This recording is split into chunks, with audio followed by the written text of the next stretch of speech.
It's really a great pleasure to introduce a friend of many years, and I've introduced him a million times since I've been chairman of the party, which I think says something about him, is that Rob McCord has been here for the Delaware County Democratic Party, not just on the day before election, not just when he has other things in mind for his future in terms of running for governor, but he's been here year in and year out, going way back, and we thank him for that.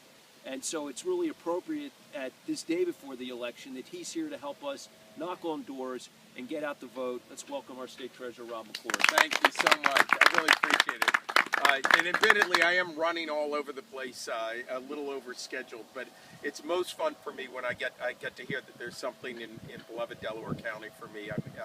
Chairman Landau's right. I've tried to show up early and often. It's sort of a privilege of statewide elected office that just showing up in person to say thank you to people who are really doing the work is one of the privileges of this office. Too often the work you do is thankless, and so before you get too cold, please hear me when I say thank you, thank you, thank you for all the work you do. Also, you just listened to Chairman Landau rattle off those communities, and it's a reminder how wonderfully representative Delaware County is of so much of what makes Pennsylvania great, what makes America great, and frankly of the kinds of families that deserve a better representation, whether they're sort of working class families who are being mistreated by poor school funding formulas, or they're upper middle class families in Radnor representing, I think, some of the best of the suburban sensibility that has helped to turn Delaware County under the leadership of this fine team from red to blue in terms of registration.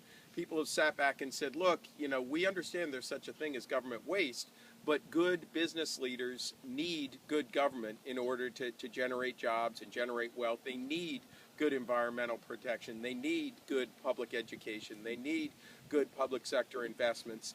And this sort of approach with contempt that you see with people who frankly have been career bureaucrats or politicians, acting like the public sector is worthless and environmental protection should be a wholly owned subsidiary of those who should be regulated and so forth, is repugnant. And I'll tell you, I really think a lot of the reversal in Pennsylvania's politics starts right here in Delaware County. I was very proud. Yes, right here.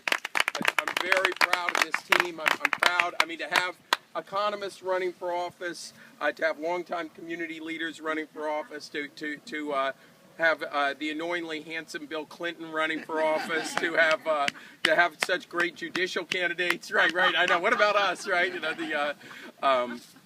It's really exciting for me. It's also exciting when you have a chance to make a difference personally. No name really represents personal hard work more than the name Sestak in terms of turning people out. I was very proud that we were able to recruit Rich Sestak. Please give him a round of applause. He deserves it. And we expect to be sort of around the corner and when necessary, sitting on your doorstep at 5 a.m., which is to make sure that we do everything we can to be a great teammate. But of course, it starts now. And, I will tell you, most people think treasurer, I assume it's important, but I don't know anything about it. It's been a real privilege to protect seniors with great investments of the pension funds, to protect students with the 529 program, to remind people that smart Democrats like the one named Bill Clinton in the presidency, as well as this one next to me, are very good at running economic enterprises. We pay for ourselves 5 times over. I expected to do all of that and then frankly come home and hang out with people like Chairman Landau in the suburbs, raising money for candidates and causes and going back into the business world.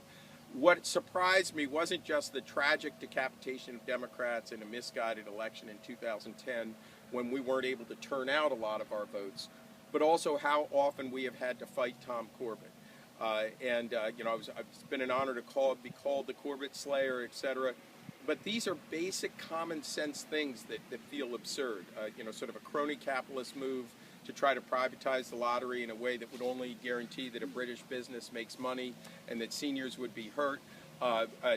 Some just basic bad bills where they said we won't charge taxpayers a thing for this new website. The next thing you know, they submit $5.1 million in bills. You're starting to see more and more clips about this, thanks to the teamwork with Eugene DePasquale in our office as fiscal watchdogs.